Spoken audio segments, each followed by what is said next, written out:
Assalamualaikum warahmatullahi wabarakatuh. Bismillahirrahmanirrahim. Alhamdulillahi rabbil alamin.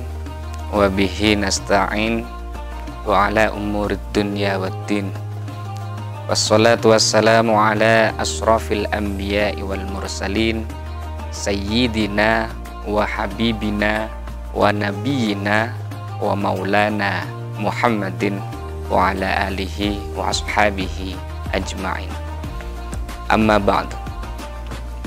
Pemirsa budiman dimanapun Anda berada, mudah-mudahan kita semua bisa mendapatkan rahmat dari Allah Subhanahu wa ta'ala. Mudah-mudahan pula kita mendapatkan ridho dari Allah Subhanahu wa ta'ala.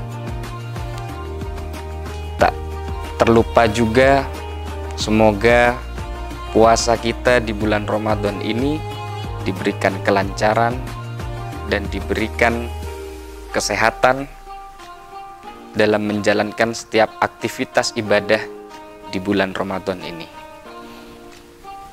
Pemirsa yang budiman yang kami muliakan, di dalam kitab Hikam karangan Syekh Imam Ibnu Athaillah disebutkan bahwasanya terkadang seorang muslim melakukan berbagai amal soleh dan menyangka bahwa dirinya itu mendapatkan pahala, dan pahala itu yang mengantarkan atau membawanya ke dalam surganya Allah Subhanahu wa ta'ala. Begitu pula terkadang seorang muslim yang melakukan suatu maksiat dan melakukan amal ibadah, lalu amal ibadahnya bisa menutupi kesalahan-kesalahan yang dilakukannya pada waktu itu. Para pemirsa yang dirahmati Allah Subhanahu wa ta'ala, kita diajarkan di dalam kitab Hikam ini bahwasanya semua amal ibadah, lalu kesolehan dan juga perbuatan baik yang dilakukan semata-mata hanya untuk mendapatkan ridho dari Allah Subhanahu wa ta'ala.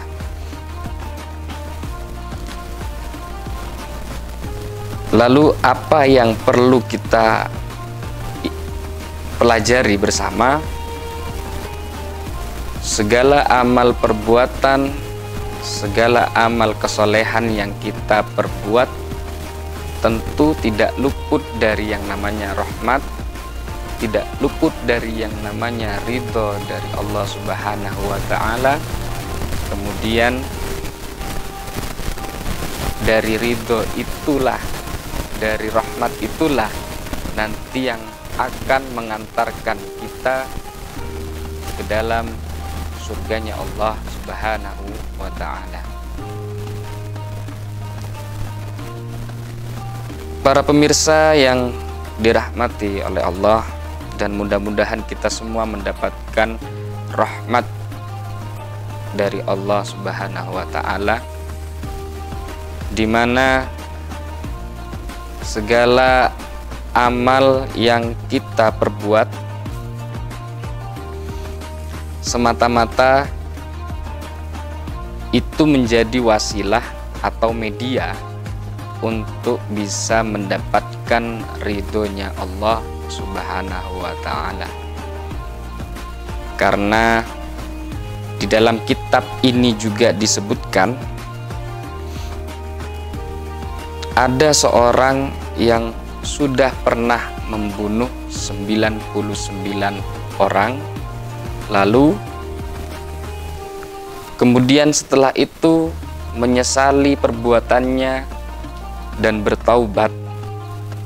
dan belum sempat melakukan kebaikan apapun, namun karena ridhonya dari Allah Subhanahu wa Ta'ala, orang itu bisa masuk ke dalam surganya Allah. Demikian pula kisah yang kedua. Kisah yang kedua ini yakni ada seorang wanita yang dulunya pernah memberikan makanan atau minuman kepada seekor anjing, yang di dalam kacamata kita seekor anjing itu menjadi makhluk yang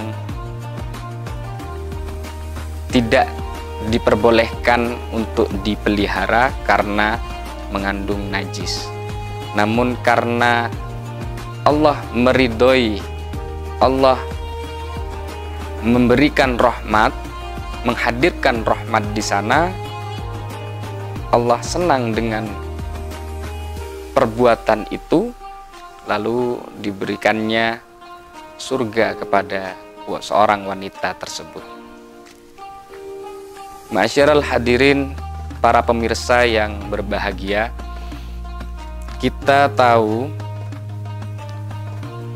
mulai dari sejak kecil kita diajarkan bahwa setiap kali kita melaksanakan ibadah itu selalu ditutup dengan kalimat lillahi ta'ala. Ketika kita puasa, kita berniat, di akhir kalimat kita membaca lillahi ta'ala. Ketika akan berwudu, niat kita di akhir kalimat membacakan lillahi ta'ala. Demikian pula dengan sholat, ketika berniat di akhir kalimat niatnya kita membacakan lillahi ta'ala. Itu artinya menandakan bahwa segala perbuatan yang kita lakukan, amal ibadah yang kita laksanakan bermuara kepada Allah Ta'ala. Kita tidak perlu untuk mengharap yang namanya surga dari apa yang telah kita perbuat, amal-amal soleh yang kita perbuat. Namun kita juga tidak perlu untuk menjauhi, memaksakan diri kita untuk bagaimana bisa jauh dari api neraka, dari siksa neraka. Tapi kita berharap dan selalu berharap dari ibadah-ibadah yang kita perbuat ini menjadi mendapatkan ridho dari Allah Subhanahu wa Ta'ala. Pemirsa yang budiman, yang dirahmati oleh Allah, dan mudah-mudahan kita semua juga mendapatkan ridho dari Allah. Di dalam kitab Usfuriyah dijelaskan juga di sana bahwa Sayyidina Umar bin Khattab yang merupakan seorang Amirul Mukminin, merupakan seorang pejuang Islam, bahkan menjadi sahabat baginda Rasulullah Sallallahu Alaihi Wasallam. Beliau bisa masuk surga bukan karena beberapa hal itu tadi, namun karena apa beliau mendapatkan surganya Allah.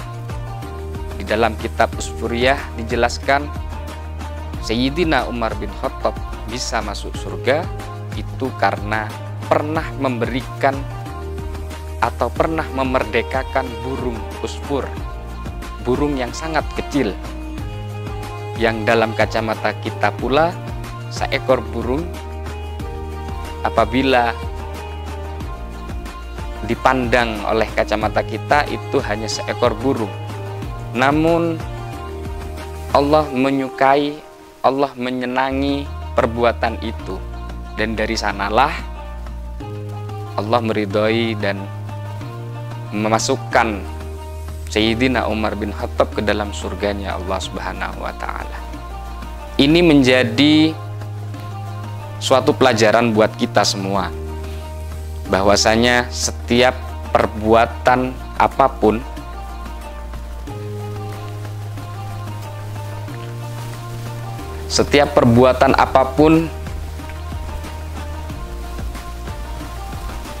selalu ada manfaat dan ada manfaatnya, yang sekecil apapun itu dinilai baik. Setiap perbuatan baik yang kita lakukan itu memiliki nilai yang berbeda di mata Allah. Bisa jadi perbuatan baik yang sekecil itu bisa mengantarkan kita ke dalam surganya Allah. Begitu juga dengan perbuatan dosa yang kita lakukan, maksiat yang kita lakukan. Bukan dilihat dari seberapa banyak kita melakukan maksiat atau melakukan dosa, namun seberapa gampangkan kita untuk melakukan dosa. Bisa jadi itu yang mengantarkan kita ke dalam siksa neraka dari Allah Subhanahu wa taala. Mudah-mudahan kita bisa mengambil hikmah dari semua pelajaran ini dan menjadikan kita semakin bersemangat untuk terus beribadah dan mengharap ridhonya Allah Subhanahu wa taala. Demikian yang bisa kami sampaikan. Wallahu a'lam bishawab. Wallahul muwaffiq ila aqwamit thoriq. Wassalamualaikum warahmatullahi wabarakatuh.